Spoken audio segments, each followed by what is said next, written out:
Hello world, my name is Amelia and welcome back to part 2 of my story about my GCS bottom surgery that took place on July 21st. I do just want to say really quick, if you have not seen part 1, make sure you go back and watch that. I will actually put the title card here so you can make sure you go and do that, because that is an extremely important and probably the most interesting part for anybody who wants to watch about my experience of getting bottom surgery with KU Med. So anyways, I'm basically where we're going to leave off is when I actually woke up from surgery. Like I had last mentioned, I basically remember going to sleep.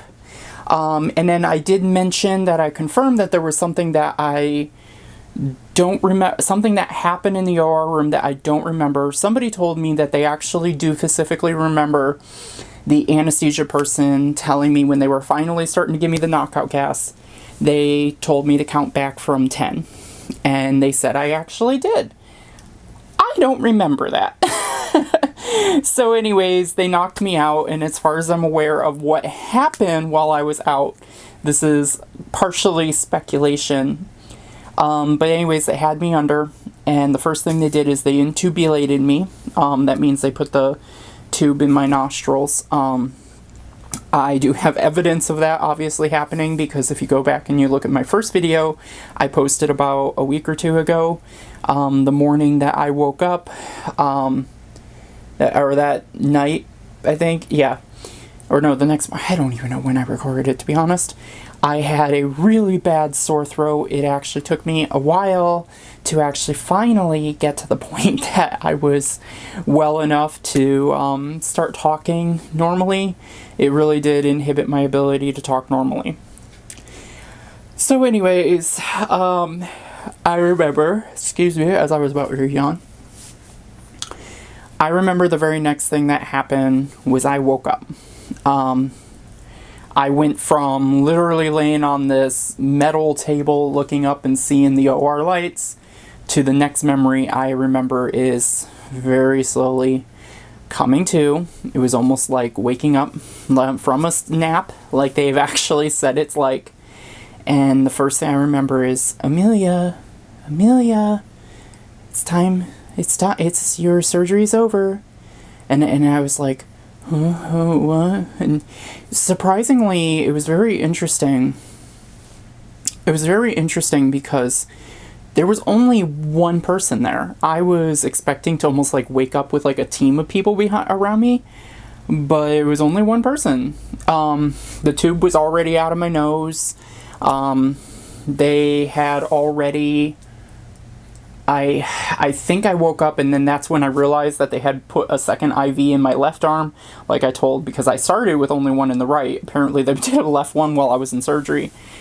But they, of course, they took that one out before I went up to my room. I was laying in the bed, and I could hear beeps around me, and I could hear commotion. But it was like, it was weird, because like I even had like a hard time opening my eyes at the very beginning. And I just remember, what?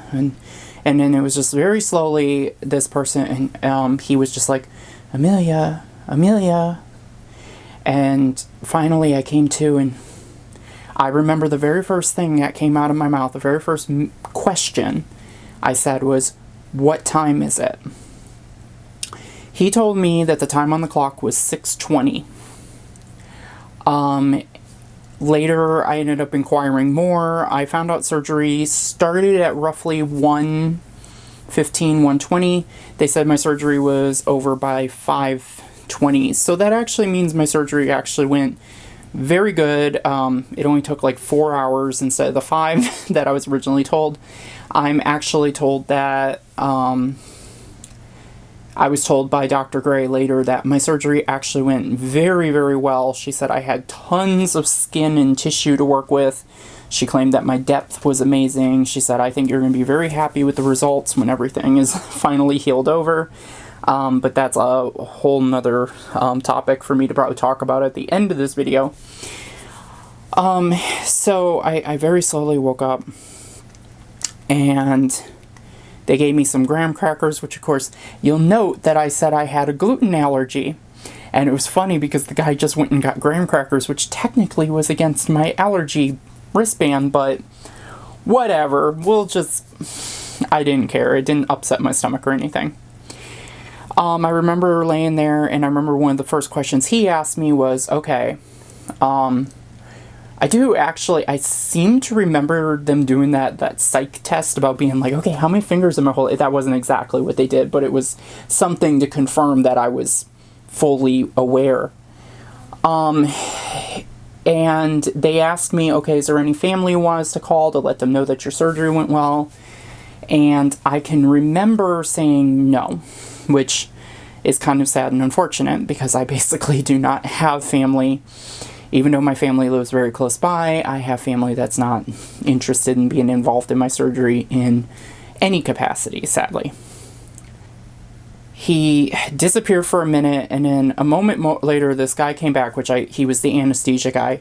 He came back and he said, there is actually someone here for you. And I was like, oh, there is? And I was like, who? And he's like, oh, her name is... And he gives me the name, and I go, oh, that's my neighbor. So yeah, sure enough, apparently my neighbor showed up and had been waiting in the waiting room for me. And I had woke up, and then, like, I don't know, fairly quickly, they started, which I actually have some video of that. They basically rolled me out of the room, and I went out these doors, and then I turned around this one turn, and there, sure enough, was my neighbor standing outside the exit doors to the post-op area. And I was like, oh, hi. Like, I didn't expect you to actually be waiting out here. So she follows me all the way up to my room. I got to my room. They rolled me in. They got me into the hospital in the bed. They did some basic... I got introduced to the night nurses, the nurses that were going to be taking care of me. They introduced... And I have to make a shout out. These nurses, their name, not the one specifically that were there at that time, but Brittany, Bree, and Riley. Those were three of the nurses, the most amazing nurses that I had ever dealt with. So anybody who's watching this who might possibly be going to KU in the future and you meet one of those three, tell them Amelia thought they were amazing. So... So anyways, I remember getting in the room, and they got me all hooked up to the monitors. I had these airbag things on my feet. You can see that in that one video I did. I'm not really going to go over so much what happened in that first video. I do remember, so then I ended up sleeping surprisingly very well. They immediately started switching me to ibuprofen. They were trying to take me off of the Oxycontin right off the bat, which I think is great. That night I got a good sleep. I woke up the next morning. I got to order breakfast, then I got to order lunch, and then I got to order dinner. And then Dr. Gray came in the next morning, and she started telling me how she was like, okay, she said your surgery went amazing, which apparently I found out from my neighbor that her and Dr. Gray and my neighbor actually had a whole conversation, which was surprising. I didn't actually expect that. Dr. Gray came in, she wrote up on this board that I was allowed to walk by 5:50 that afternoon. So I pretty much just laid there, and I don't really remember what I did very much on that first day. My entire stay in that room, I never once turned on... Well, I take it back. I did actually turn on the TV in the room a couple times. Wasn't like a whole lot to watch, but anyways. So that evening, it got to 5:20, and I was just itching to get up out of my bed. I'm like, oh, please let me up. Please let me up. And finally, they... it was kind of a bummer because, like, apparently they had somebody, like a nurse had to go home early, and then they had a nurse on loan from another recovery ward, and, like, she had no idea what was going on because I found out that the nurses I was dealing with were specifically trained to deal with Dr. Gray's patients, which was really cool. She comes in and like, she was like, I'm like, I was told I can walk. And she's like, well, I don't know. And then finally, like, after I begged her, I'm like, look, right on the board, it says I can walk at 5:20. She actually lets me get up, but she like does it like, she only lets me walk to the window and then she immediately put me back in my bed. I'm like, I want to walk more than that. But then maybe about another hour or two later, the night nurses came in, and it was one of the, I can't remember which, I think it was Brittany, and she came in and she just like, she like worked with me and she's like, okay, let's get you walking. So she gets me up out of my bed and she takes me, she took me for a walk. I think we did 4 laps around the ward, which, by the way, I was actually in the gynecology, which, what was kind of cool, she told me, she said, well, we actually don't get too many men up here. It's majority women that get checked into this ward, obviously, because it's the gynecology. She said we get some of the men that usually get checked in here are for urology surgeries, if they do happen to be in here. But she said usually it's women, which included myself. So I got to do 4 laps around the ward. And then later after that, because she took off my fall band, I was basically allowed to leave my room freely. So I went and I took another 4 laps that afternoon. It was really nice. It was really great to be able to move around. Pain was not fun. I could show you the photos, but I'm not, because of this YouTube. I don't know if I'm going to be showing the video, if any photos in the future. Of course, if anybody's watching this and they want to see the photos, you're welcome to reach out to me. But, you know, because, like, I'm not embarrassed by it. It's more so the fact I just don't want photos like that floating around on the internet. But anyways, I remember waking up that morning and somebody came in and she's like, oh, hey, we're just going to check on your bandages. We're going to make sure everything is going well. So she basically comes in and she tries to peel back. So I could at least show probably this photo. It's not going to get me like banned from YouTube or something. This is what I saw when I woke up that morning. It was just nothing but, well, I should say when I woke up from post-op, it was nothing but cotton wrappings and a bunch of this really weird medical tape that like did not want to come off. That's what I saw. That next morning is when they actually took the bandages off. They got it all, they cleaned it up. They said, okay, we need to let it air out and stuff like that. And then that's when they started putting me, you know, I started wearing pads. The first thing that I saw was definitely not pretty. Very, very bruised. And I can see, so I'm going to be describing this as best I can. There was a bruise like running all the way down to my anus. The bruising was all the way up my belly, like even my belly was bruised. It was not at all pretty. I couldn't feel very much. There was only one thing I could feel. It was the obvious parts that were still part of what used to be there, but anything that really got moved around or was new, couldn't feel it yet. So they took the bandages off, and right away it was like I had a lot of bleeding. I definitely can say anybody who is planning to go through with the surgery, it is not for the faint of heart.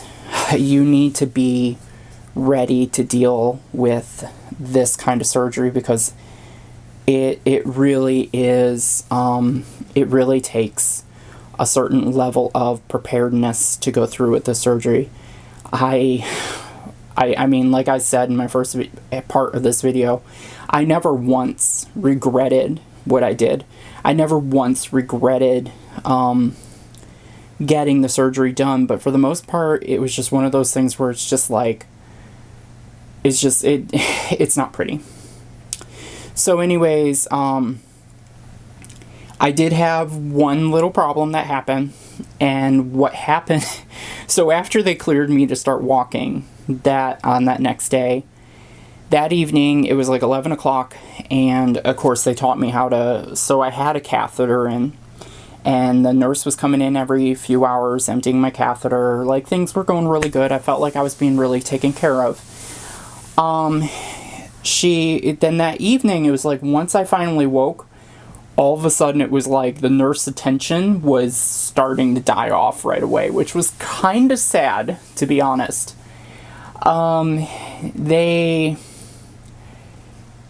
It was like 11 o'clock, and then one of my friends, she contacted me, and I had been like waiting all day to talk to her, and all of a sudden I'm just sitting there with my phone just going back and forth and chatting.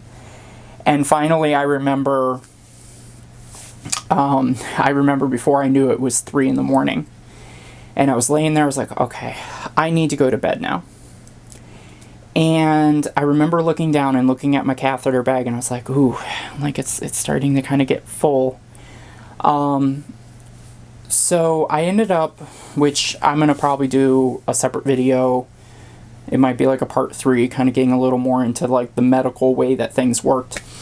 I looked down at my bag and I was like, I'm like, yeah, I'm going to need to empty that out. So I decided to get up out of my bed and go empty it myself. I got up and I walked over to the bathroom. I opened up the valve on the bag and I'm just waiting for it to pour out in the toilet. And then all of a sudden I started feeling dizzy. I'm just like, ooh. I'm like, oh, I don't like this. And I remember waiting for it to empty. And then finally I was like, oh, okay. And before I knew it, it just kept getting worse. And then all of a sudden I closed off the valve on the bag. And I was like, I gotta get back to my bed. So I immediately took a 180 and I started heading back to the bed. I got to the door of the bathroom and I fainted. I fell on the floor, and the last thing I remember is thrashing against the garbage can in the bathroom. I was making a big boom, boom, boom, boom, boom, boom, boom. And it like completely freaked me out. I was freaking out because I couldn't control it. My body was just like involuntarily panicking. And finally, because after talking to the nurse later, she was like, oh yeah, you just probably fainted. And I was like, I did? I'm like, why was I thrashing? And she was like, well, she said a lot of times, she said it's very common for people who faint to actually get the fainting to be reported later as them having a seizure. So she's like, don't worry about it. It was just fainting. I was like, oh, okay. But somebody came in, they turned on the light, and they saw me laying on the floor, and they were like, oh my gosh, and they started freaking out on me. They got me up off the floor, they put me in this chair, they even put a ring under my butt to make sure I didn't stand up. Personally, I feel like it was a lot of overkill, because even though I was freaked out by it, I was like, the chances of this happening again to me are probably not that great. But yep, they took it way over serious, and they stuck me back in my bed, and they turned the bed alarm back on, and they put the railing up. I was like, oh my gosh. I was like, well, there goes my freedom. Sure enough, the next day they kept the thing on. I was like, I remember that morning, the next morning, I was like, can I get out of my bed? They're, no, you fell last night. I'm like, oh, really? And I'm like, well, am I going to still get discharged? Which I didn't even really get the okay that I was going to get discharged until that afternoon. But it was so funny that they were like sitting here like, well, we don't know. Maybe we're going to still discharge you. But I'm like, and I had a fall. Like, I was almost worried like they weren't going to discharge me because I fainted the night before. Sure enough, they still discharged me. But it was just like the whole process. Like, okay, so this is going to be my critique of KU Med in this whole process, which I did get a chance to express my concerns to Dr. Gray the next day because she came in to see me and I got to share some stuff. It was just like, I sat there and told her, I was kind of like, I kind of felt like the nurse attention, like, as soon as I start walking, dropped off. But then at the same time, I ended up fainting that night, and it still didn't seem to bring it back. And of course, they were sitting there telling me, they were like, well, yeah, but usually we like to back off of the nurse attention by the second day. And I was like, but it was kind of strange how sudden it happened. And I also told her, I was just like, I felt so alone. It was not so much about not getting the attention as it was, I just felt like I was just alone. That's what it came down to. The other thing that happened on my second day in the room, I went to go order lunch, and it was so weird, like there was some sort of glitch with the cafeteria system. They had given me the gluten-free menu to let me order from, but what was so funny is the item on the menu I was trying to order, and the person on the phone kept telling me, sorry, we can't serve that to you. And I was like, why? And they're like, well, because I see here in the system you have a gluten allergy.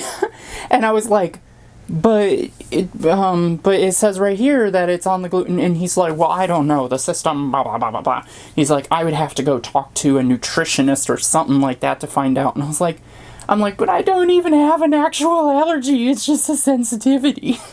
But yeah, that was kind of confusing. And ultimately, when Dr. Gray came in to see me, I told her that I basically couldn't have lunch. Not to mention, I placed an order for lunch. And for some reason, the dumb order for lunch took like 3 hours to get to me. Like, they kept misplacing it, and they couldn't. It was so confusing. And finally, somebody came in who actually, like, worked in the cafeteria, came in and said, oh, I heard you didn't have lunch. And I was like, I said, I just wanted the salmon. I was trying to order the salmon, and they wouldn't give it to me for gluten reasons or who knows what. Sure enough, she's like, okay, well, I'll go put the order in. She put the order, she like overwrote it, and she got me an order of salmon. I was like, and it was actually really good salmon. A very tiny fillet, but it was good. So she got that in, I ended up eating, and then about 4 or 5 o'clock, it was actually closer to 6, my friend, he was a coworker that came to take me home, picked me up, and I got checked out. They put me in a wheelchair, took me downstairs, rolled me to the front. It was so hot and muggy out that day. I was just like, that was when the pain started getting the worst, because like I had already been getting taken off my Oxycontin. I was just on ibuprofen. I picked up some medications, like I remember them pushing me around in this wheelchair, and I got outside and I got in my friend's truck, and I was just like sitting there like, I just want to get home and lay down, which of course this is where ultimately I ended up being. And that was quite the experience. Going home, recovery, hopefully I can sum the rest of this up very quickly here. Recovery was something else. I remember pretty much the first few days after getting home were not like too agonizing. They could have been a whole lot worse. I was taking my pain meds, I was taking my medications, I was on a blood thinner, I was taking, I don't even remember everything. I mean, some of these medications are still here. But anyways, they got me out. That Tuesday, I went to go see the doctor, and that's when they took my catheter out. And then that's when I had my first little complication happen. Immediately, I went home that afternoon, and I could barely pee. It was so hard for me to pee. I had urinary retention. I don't know what was wrong. I don't know if it was just I was peeing wrong, or something else was going haywire. By the way, when they pull a catheter out, it is not pretty. It feels very unpleasant. They took it out and didn't really do a whole lot else. They just said, okay, everything looks good. It was, I would say, almost like that first appointment was to just make sure everything was, to just get that catheter out, because they want you to start becoming independent again. By the second day, I was just like, this isn't working. Like, I literally found myself trying to pee in the shower because I could not do it at all sitting. Like, I could sort of do it standing up, which of course, as you can imagine, yeah, not having a penis and peeing standing up is kind of strange. And in the day after that, I just finally I broke down. I was just like, this isn't getting better. This is not working. I called up KU Med and I got a hold of Judy, who's one of the nurses over there at the clinic. And she was just like, okay, let me ask Dr. Gray. Well, finally, Dr. Gray made the decision. She's just like, you're going to need to go to the emergency room and get the catheter put back in. So sure enough, I went back to the emergency room. I was there for like 5 hours. My neighbor drove me again. I felt so bad wasting her time, what I felt like was wasting her time. I ended up waiting in the waiting room for like 2 hours. Then they finally took me in the back and they started going over all this stuff. They actually had somebody come down from Dr. Gray's gynecology, who went over a bunch of stuff, and then they were like, oh yeah. She goes in, she finally catheterizes me, and she goes to stick it in, and immediately it started draining, and immediately I started feeling better. Before I knew it, I had a bag, which, here's a picture I can show of that, of 1,300 milliliters of urine that was stuck in my bladder. So as you can imagine, it felt so good to get that out. I had the catheter in until that Tuesday when they removed it again. They did a urine flow test, which is basically where they pump saline solution into the bladder, and then they have me pee it out to determine if I'm peeing, which she sat there after I did it. I did it. It was so weird, by the way, to pee into a bedpan kind of tray. They put in 300 milliliters. I peed out 275. She was like, you passed with flying colors. She's like, get out of here. Stop worrying. She was like sitting there telling me, she's like, you're a worrywart. So they did the whole checkup. Now, the other thing that happened is, as my cat is coming for a visit, say hi, Ron. The other thing that happened was the Tuesday before, well, it was probably by Wednesday that I noticed I was like bleeding really bad into the toilet. I was just like, every time I sat on the toilet, I was just like, the water was just filled with blood, and it was really starting to freak me out. I started investigating more what was going on, and it turned out that I had a hole that one of my stitches came undone, and I had a hole that started forming in my perineum. And apparently, so when I woke up, my right labia was bigger than my left, like massively bigger. I come to find out later that was just a hematoma, which means that there was fluids that were building up, and my body needed to drain them somehow. So of course, when the stitch popped in my perineum, my body decides to start making the hole bigger to drain that hematoma. So it just started, that's why I had, for the most part, I had so much blood in the toilet, because it just kept draining and draining and draining. I remember finally one night, literally while dilating, because that's the thing, I started dilating, which I had to do 4 times a day, which I'm going to go in a separate video talk about those. But I remember just dilating, and I remember finally putting pressure on there, and it was just like pressing down on the skin. I mean, it easily drained so much fluid out on I was using puppy pads. So I got that all drained out, and then finally, but the hole continued to get bigger, to the point that by that Saturday, I had noticed, well, it was that Friday, the hole got to the point that it had actually broken basically through, to now the point that hole was now going through into my vaginal canal. So you gotta imagine, is basically up here is where I was dilating, and now I had a hole down here in my perineum, which I come to find later through talking. So one accusation that commonly KU Med gets is a lot of people don't really like the way that they make their vaginal canals. They always claim that they're kind of shaped upward a little too much. So this was, looking back on it now, this was actually good news, because I was told that it was pretty common for the perineum to tear. But in my case, it was the hole. So anyways, they pretty much, what they told me was to, well, what ended up happening is it tore through, it was still bleeding, it did not look pretty. I was freaking out because I still had a lot of blood ending up in the toilet. Finally, I got a hold of KU Med, and I was just like, look, what am I? I'm like, I am freaking out. And then finally, Judy got a hold of me, and she was like, well, the best thing we can tell you to do is, you know, either if you're really worried about it, go back to the emergency room, or we can just wait until our checkup on Tuesday. She's like, as long as you're not soaking through your pads, like, I think the amount they told me was something like 2 or 3 pads an hour.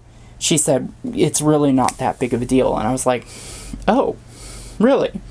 So I did opt to just wait until that Tuesday. I went back on that Tuesday, and they ended up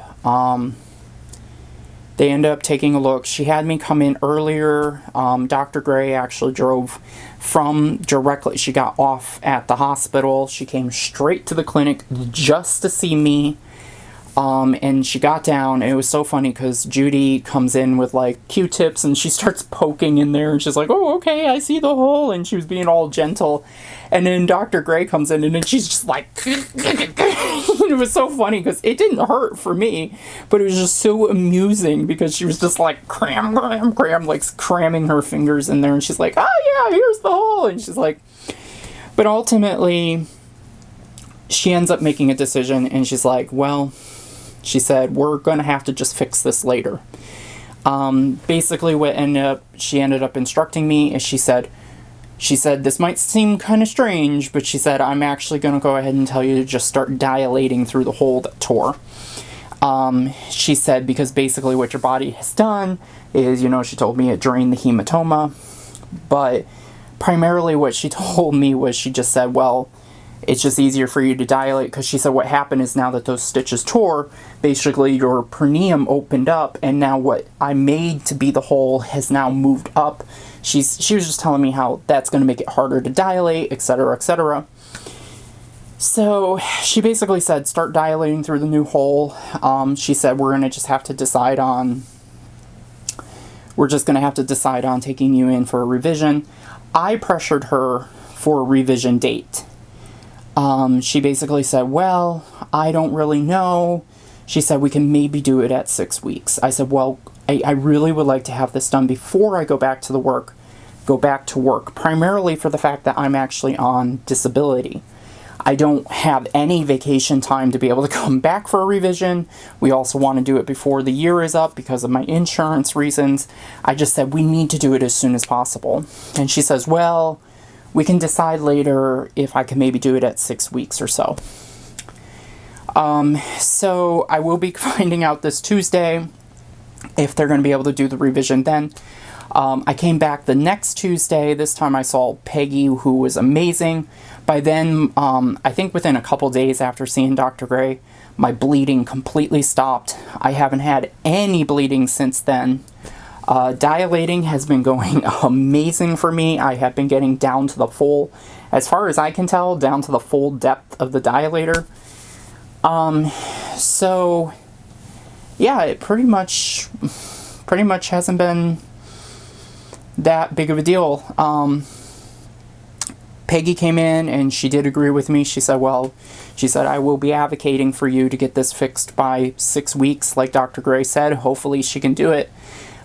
I would agree that also it's important to me that it's fixed because we came to call it a bridge. Basically, it's now like a piece of skin that's stretched across my opening. So basically, as we come to call it that, well, that piece of skin is sitting right over where my urethra opening is, which is starting, well, it's kind of helped make peeing more hygienic. It's not like going all over the place. It has also made peeing more of a spray than a stream. So that's one reason that it really needs to get fixed. But I did also get told by Peggy that she was like, you know what, I think this is good. And I was like, why? And she's like, well, she's like, I usually notice that the people who have quirks usually end up with some of the best results. And I was like, oh, that's interesting. And she's like, well, because those complications contribute to your quirks, kind of give you unique attributes.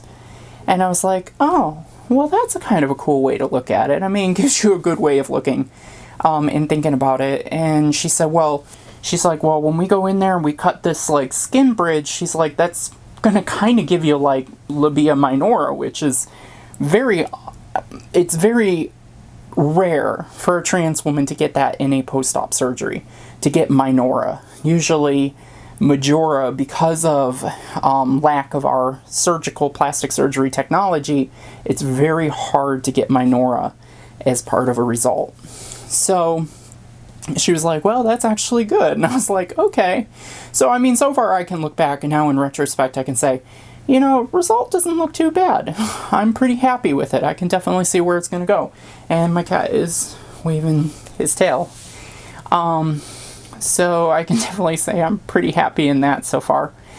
But anyways, that pretty much brings you up to speed. Dilating, still going great. I have been able to move around. My independence has been coming back to me. It's definitely been quite the experience nonetheless. It's been very interesting because like I've had a lot of stabbing pains, but when like on that Tuesday when I saw Peggy, I asked her, I was like, can you go in and clean up the loose stitches? And she did, and she started pulling them out, and I was like, oh my gosh, that feels so much better, because like those stitches just stab you like you wouldn't believe. So anybody that's going to get this surgery, don't be afraid to ask them to clean up the stitches every other week or every week or so, because that was definitely not very comfortable. So anyways, I think it's about time I end this video here. We're like 40 minutes. Part 2 has definitely been crazy. Anyways, so I will see everybody in a future video. Hopefully everybody's staying lovely and you're staying cool. This has definitely been a very fun time in my life, and I am definitely seeing some good things in my future, but that's a whole subject in its own. So anyways, I will see you later. Talk to you later. See you later. Bye.